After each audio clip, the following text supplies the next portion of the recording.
Yang namanya masalah di dalam rumah tangga, obrolin. Jangan didiemin. Kenapa? Itu akan menjadi bom waktu. Setan gosok tuh hati kita. Setan masuk ke dalam pikiran nih. Kuping kita dibisikin terus. Oh, jangan dikasih maaf. Jangan, gak usah perlu minta maaf. Oh, jangan dimaafin. Itu pasti setan akan ikut campur. Orang dulu beda sama orang sekarang. Kalau orang dulu mah ya Allah dapat rezeki berapa aja mah boleh, alhamdulillah. Istri sekarang banyak nuntut. Gaji kemarin sekian, kenapa sekarang sekian? Betul nggak? Kenapa begitu?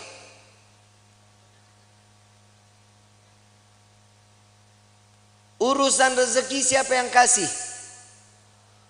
Kenapa mintanya sama suami? Mintanya sama Allah, tapi doanya di samping suami. Ya Allah, berikan rezeki kami yang banyak lewat suami saya. Samping telinga ngomong kalau lagi tidur juga. Ya Allah, lipstik beak.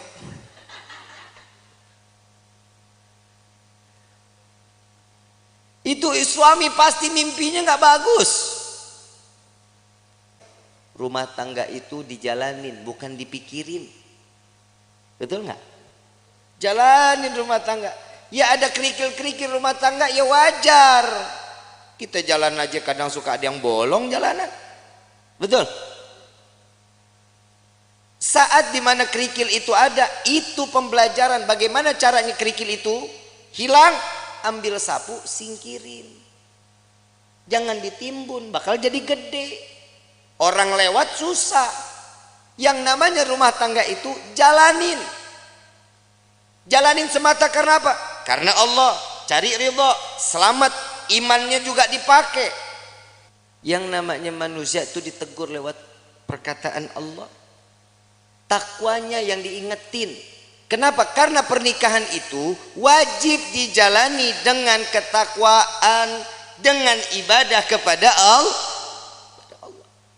Suami istri kalau jalan ibadah sama-sama di hadapan Allah dengan mencari keridhaan Allah, selamat rumah tangga kita, ibu bapak. Selamat. Ibu bikin kopi, ridho. Ya Allah, saya ingin bikinin kopi buat suami saya. Jangan dicampur sianida. Pahit. Bikin karena ridho, kehidupannya apapun senyum. Tadi saya bilang, jangan takut saat nanti setelah pernikahan, rezeki kalau Allah lagi kurangin, terima aja. Ujiannya tuh di dalam hidup kita. Itu ujian pertama. Kadang ada pernah dengar nggak orang baru nikah 2 bulan 3 bulan cerai? Ada nggak? Ada. Kenapa? Karena tidak menerima hasil apa yang telah diberikan oleh Allah. Allah udah jamin di dalam Al-Quran, fa inna ma'al usri yusran, inna ma'al, setiap kesulitan pasti ada kemudahan, ada jalan keluar. Gak mungkin setiap jalan keluar itu buntu, gak mungkin. Allah menetapkan satu ujian kepada setiap hamba, pasti hamba itu punya kekuatan. Allah nggak jahat kayak kita. Kadang kita nyuruh orang seenak-enaknya, itu orang nggak mampu juga kita harus wajibin. Tapi kalau Allah memerintahkan kita karena tahu Allah ini manusia ini mampu, ini orang tahu cara jalan keluarnya, Allah kasih jalan keluarnya. Wa wajadaka dhalam fahada. Allah kasih petunjuk di dalam kehidupan. Ini ayat buat siapa? Nabi SAW. Saat Nabi berjumpa dengan 2 arah, harus kemana? Ke kanan kah? Lurus kah? Ke kiri kah? Kemana? Tapi Allah kasih petunjuk jalan. Makanya di dalam rumah tangga petunjuk itu wajib kita cari. Bagaimana caranya? Tahajud jangan ditinggalin, sholat duha jangan ditinggalin, sholat taubat, hajat, minta sama Allah. Kenapa? Saat seorang istri sujud, saat seorang suami sujud, ini akan mendapatkan pandangan kasih sayang oleh Allah. Insya keluarganya pasti sakinah, aman, tenang. Yang kedua, mawaddah. Mau apapun kendala di dalam rumah tangga tetap ngegemesin. Tahu ngegemesin? Bercanda tuh di dalam rumah tangga harus. Suami istri jangan tegang-tegang. Cuman nanya gaji berapa sekarang? Lu berapa? Gue sekian. Banyakan gua. Jangan. Saling. Bercanda bagaimana? Sekiranya yang dilihat istri suka, suami suka. Ada kisah ini, Sayyidina Ali karamallahu wajha, menantu Rasulullah sallallahu alaihi wasallam, pernah ada konflik saat Siti Fatimah berbicara. Saat Siti Fatimah berbicara itu, Sayyidina Ali ngerasa tersinggung. Wajahnya berubah. Gak seneng. Tapi gak berani untuk ngucapin Sayyidina Ali. Kenapa? Karena memandang, ya Allah ini anaknya Nabi. Saya marah, saya takut dosa. Enggak dibicarain, tapi masang wajah berubah. Siti Fatimah sadar, salah ucapan saya, minta maaf. Langsung minta maaf sama suami. Gak dijawab, keliling sambil nari-nari. Sambil nari-nari. Begitu selesai nari-nari, bikin lucuan, sampai Sayyidina Ali tertawa, senyum. Maka disitulah Siti Fatimah datang kepada Rasulullah sallallahu alaihi wasallam. Ya Rasulullah, tadi nih saya ngerasa ada salah bicara sama suami saya. Langsung mukanya berubah, Nabi ikut berubah. Belum selesai bicaranya Siti Fatimah, Nabi juga berubah. Kenapa? Hei, engkau tidak akan mendapatkan keridhaan Allah, engkau akan dilaknat oleh Allah. Ntar dulu, saya sudah berhasil membuatnya dia tersenyum. Apa yang kau lakukan? Saya menari-nari entah berapa puluh kali saya keliling-keliling di depan wajahnya. Sampai keluar senyuman. Apa kata Nabi? Maka saat dia tersenyum, Allah buka pintu surga untukmu, maka Allah kembali ridha kepadamu. Pak, Bapak, esok kalau istri marah-marah, panggil topeng monyet. Suruh main, suruh dia joget di depan kita. Jangan malu, Bu. Ibu punya salah, ngomong minta maaf. Nggak tahu salahnya di mana, tetap minta maaf. Bib, kalau yang salah suami, tegur baik-baik. Jangan didiemin sehari, 2 hari, 3 hari. Ini bahaya. Ini kadang di rumah tangga suka begitu tuh. Kadang kalau lagi ribut rumah tangga, main diem-dieman. Saya lagi bingung, ada suami istri kalau ribut diem-dieman. Lu tinggal serumah, lu diem-dieman, lu kayak anak kos. Yang namanya masalah di dalam rumah tangga, obrolin. Jangan didiemin. Kenapa? Itu akan menjadi bom waktu. Setan gosok tuh hati kita. Setan masuk ke dalam pikiran nih. Kuping kita dibisikin terus. Jangan dikasih maaf. Jangan, gak usah perlu minta maaf. Jangan dimaafin. Itu pasti syaitan akan ikut campur. Kenapa? Syaitan gak bakal pernah terima ngelihat rumah tangga utuh karena cari ridha Allah. Syaitan gak bakal diam. Siti Hawa, Nabi Adam, romantisnya setengah mati. Romantisnya setengah mati. Laki-laki digoda karena siapa? Nabi Adam. Kita sampai hidup di dunia, Nabi Adam dirayu sama seorang istri yang bernama Siti Hawa. Coba ambil buahnya. Tapi Allah bilang, gak apa-apa, kan gak dimakan, dipegang aja. Dapat rayuan, Allah murka. Allah udah bilang jangan makan, jangan gak deketin aja, jangan. Dipetik baru sampai di gigi, Allah murka, diturunin ke dunia.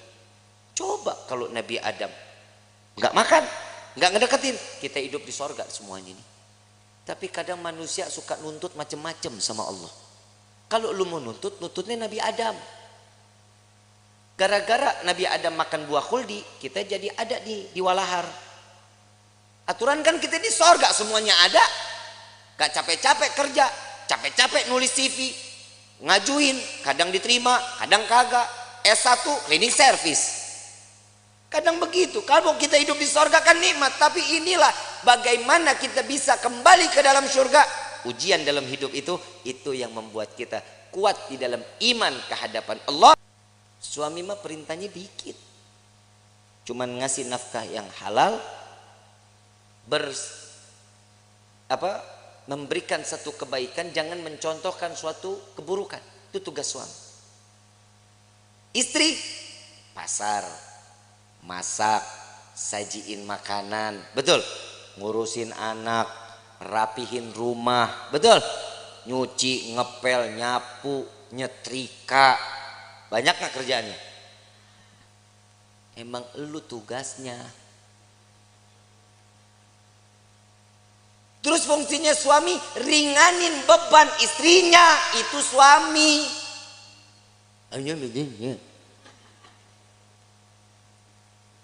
Yang namanya suami kalau lagi istri nyuci, suami yang ngejemur. Emang nggak ada suami yang begitu di sini? Nggak ada. Tukar tambah, Bu.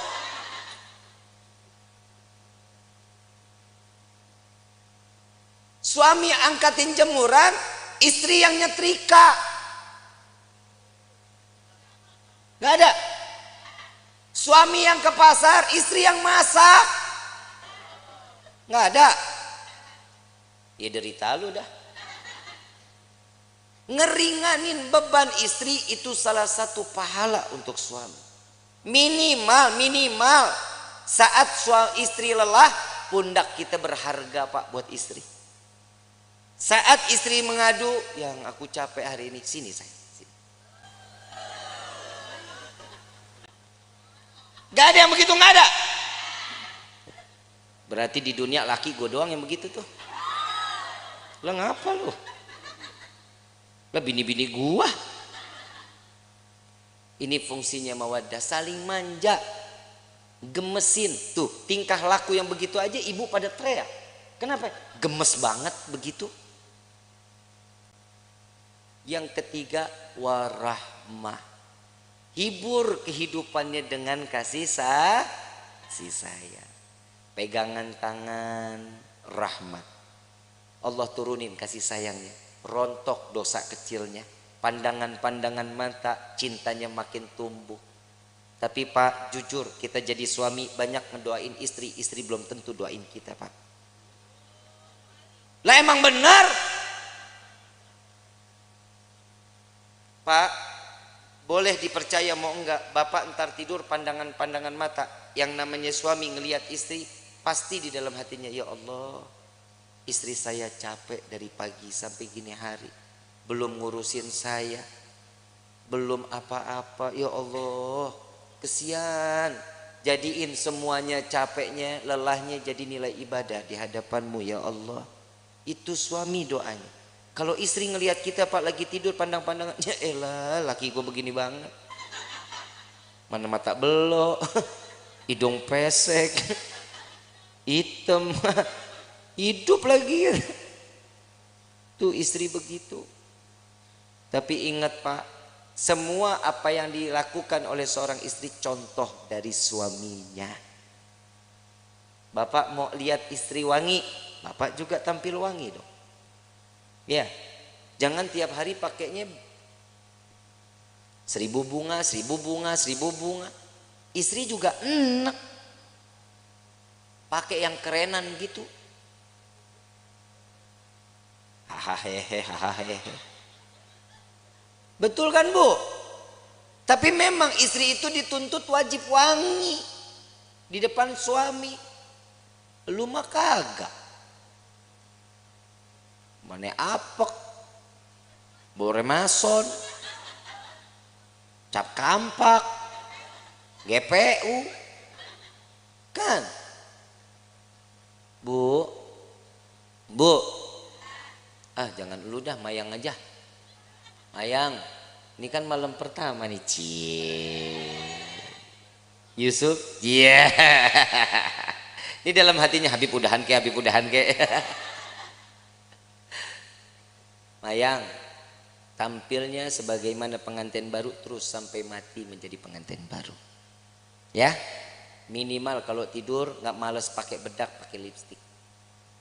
Ya, Sup ngomong, yang aku paling suka deh ngelihat kamu kayak gini. Puji. Seorang istri itu paling seneng, Sup, kalau dipuji. Yang hidung kamu tuh kayak baskom.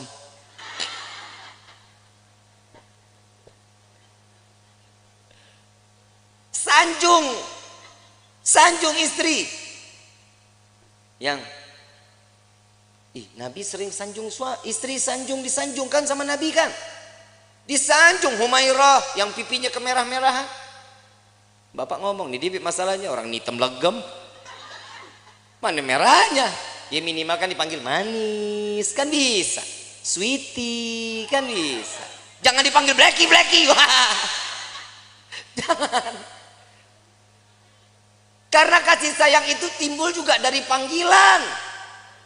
Jujur, Pak, maaf, Bapak kalau dipanggil Sia gahar nggak? Kesel nggak? Dibilang manehna, kesel nggak? Saya ini seorang kepala rumah tangga, hargain saya. Coba kalau suami dipanggil sayang, besok uang jajan nambah, Bu. Dan laki-laki juga sadar diri, wajib ngasih tahu sama istri. Lihat Rasulullah nyanjung Siti Fatimah, Siti Aisyah saat lagi sholat. Siti Aisyah, Rasulullah lewat.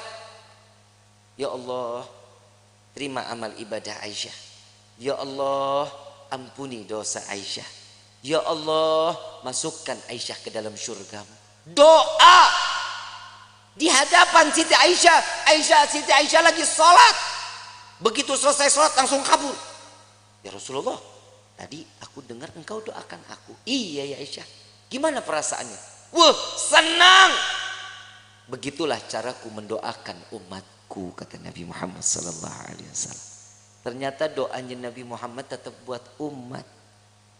Kebahagiaan siapa? Umat. Makanya orang yang menikah itu mencontoh sunnah Nabi Muhammad SAW. Makanya ibu, yang namanya suami nikah jangan banyak aturan. Suami mau nikah lagi, kasih. Emang apa? Perih. Lebih perih suami ngelihat lo cemberut mulu. Betul Pak? Pulang dari pagi sampai sore ngelihat istri udah begitu aja modelnya, dari mulai bangun tidur sampai sore begitu. Muka demek, rambut berminyak. Begitu dicium, ya Allah, bau kompor. Bu, mau suami betah di rumah mau? Yang rapi dong. Kelihatan suami bakal pulang kapan? Mandi, rapi, bersih. Saat ngadepin suami, suami pulang ngelihat istri cantik, ya Allah. Itu capek ditinggal di pagar, Bu. Nggak diajak masuk capeknya. Mah, kemon. Gak ada cak. Kalau ini sudah di rahmahnya ini kita jalanin, inilah yang namanya baiti jannati, rumahku surgaku. Tapi kalau ini nggak ada, iman nggak ada, siap, rumah jadi neraka. Rumah jadi neraka. Ibu bapak romantis suami istri, anak ngelihat senang, anak pasti akan contoh kelak nantinya dia bersama suami atau istrinya akan sama sebagaimana rasa kasih sayang yang dicurahkan oleh pasangan ibu dan bapaknya. Kalau anak tiap hari ngelihat orang tua ribut, besok anak begitu juga. Apalagi kalau ada bapak kasar sama istri. Nah, punya anak laki-laki, punya anak perempuan, besok tuh anak kalau udah gede punya psikologinya berubah, takut sama laki-laki, dia akan cari pasangan perempuan. Lah emang udah banyak sekarang yang begitu. Sebenarnya itu faktornya bukan hanya itu. Yang kedua, ada salah sama siapa dia bermainnya, sama siapa dia berkawannya. Makanya rumah tangga itu diisi dalamnya dengan iman, kenalin Allah sama nabinya, maka rumah tangga akan berkah. Ini ibu kagak sholat, bapak enggak sholat, anak dituntut untuk hafal Quran, kan PA. Nah ibadah ya, jangan bikin ibu bapak masuk ke dalam neraka. Nah lu yang mau dinerakain. Kadang orang tua juga suka egois. Dia ngarepin ini anak bisa nyelamatin dia, sekarang hidupnya dia semau-maunya. Kasih kenal anak kepada Allah sama Nabi, itu yang bikin tenang. Bapak, ibu enak ibadah, ibu enak pengajian, anak terlepas rambutnya, kelihatan sama yang bukan mahramnya. Hati-hati, ini anak perempuan begini, cukup dengan satu helai bawa masuk 4 laki-laki ke dalam neraka jahanam. Bapaknya, pamannya, baik itu dari ibu atau dari bapak, suaminya, anak laki-lakinya. Jangan jadi aman. Makanya saya selalu mengatakan, saat proses pemakaman, simak baik-baik. Untuk para alim ulama, para kiai, para asatid, saya ingin menyampaikan, untuk prosesi pemakaman, perempuan dilarang ikut di dalam proses pemakaman. Ngaji, makanya ngaji. Jujur kiai, jujur ustadz, ustazah, benar. Ini yang masih menggunakan tradisi ini cuma para habaib sama syarifah. Sekarang proses pemakaman, saat keranda jenazah dibawa, perempuan ikut di belakang. Saat perempuan atau si jenazah ingin diproses masuk ke dalam liang lahat, perempuan pada ngejejer di dekat lubangnya. Hati-hati, yang namanya perempuan itu banyak larangannya. Tangan terbuka segini, ini aurat.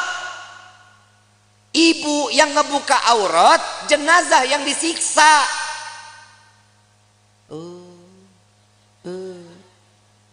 Ini tolong Pak diumumin. Pak Kepala Desa boleh bikin surat untuk setiap masjid sama musola. Perempuan dilarang ikut. Bib, ini ibu saya, bodoh amat. Habib, ini bapak saya, kumaha aing bae. Nggak boleh. Jangan. Kenapa? Ini akan menjadi satu siksaan. Selesai proses pemakaman, laki-laki keluar, perempuan mau silahkan, mau ziarah, nggak dilarang. Tapi saat prosesnya jangan. Kenapa? Bikin repot. Belum nangis kayak orang gila. Bapak, ibu. Kalau suami yang meninggal nggak begitu nangisnya. Ya, jangan tinggalin saya. Buaya. Apalagi warisan banyak, senyum. Yang tenang ya yang. Mudah-mudahan diterima amal ibadahnya ya yang. Tuh kalau duitnya banyak. Ada laki-laki lihat, ini siapa nih yang nangis-nangis ngegerung-gerung? Oh, ini istrinya. Jandanya boleh juga nih. Ajang jodoh di depan pemakaman. Hati-hati ya. Kiai, Ustadz, tolong ini diumumkan di setiap majlis-majlis ta'lim. Ya Bu ya. Ya Bu. Ibu sayang nggak sama jenazah? Mau dia saudara, mau dia adik, mau dia siapa, biarin. Yang urus biar orang yang mahramnya, laki-laki. Emang ibu ikut gali kubur?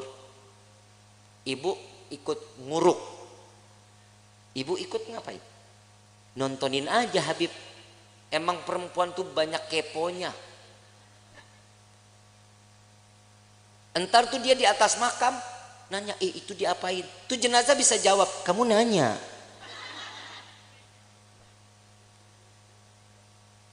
Bahaya ya. Jangan ya Bu ya.